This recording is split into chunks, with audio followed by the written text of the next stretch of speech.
અમેરિકામાં એક મોટું સંકટ ઊભું થઈ ગયું છે.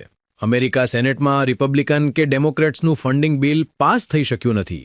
સરકારી ખર્ચ માટે જરૂરી પૈસા મંજૂર થઈ શક્યા નથી.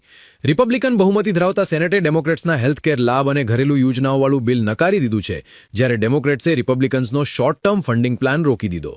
આ સંઘર્ષ બાદ અમેરિકાની સરકારના સત્તાવાર સરકારી ખર્ચા બંધ થઈ ગયા છે.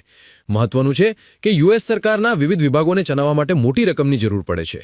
આ માટે કોંગ્રેસે બજેટ અથવા ફંડિંગ બિલ પાસ કરવું પડે છે. જોકે જ્યારે રાજકીય મતભેદોને કારણે ફંડિંગ બિલ નિર્ધારિત સમયમર્યાદામાં પસાર થવામાં નિષ્ફળ જાય છે, ત્યારે સરકાર પાસે કાયદેસર રીતે ખર્ચ કરવા માટે ભંડોળ વિના રહે છે. આવી સ્થિતિમાં યુએસ સરકારને બિનઆવશ્યક સેવાઓ સ્થગિત કરવાની ફરજ પડે છે, જેને સરકારી શટડાઉન તરીકે ઓળખવામાં આવે છે. આ સામાન્ય રીતે કામચલાઉ હોય છે, પરંતુ આ વખતે ટ્રમ્પ ઘણા વિભાગોને કાયમી ધોરણે બંધ કરવાની અને હજારો કર્મચારીઓની છટણી કરવાની તૈયારી કરી રહ્યા છે. ટ્રમ્પના બંને કાર્યકાળ મળીને આ ત્રીજી વખત છે જ્યારે શટડાઉન થયું. ટ્રમ્પના પ્રથમ કાર્યકાળ દરમિયાન 35 દિવસના શટડાઉન દરમિયાન 3,40,000 કર્મચારીઓને રજા પર ઉતારવામાં આવ્યા હતા. આ વખતે કેટલા પર ટ્રમ્પની કાતર ચાલે છે તે જોવું રહ્યું.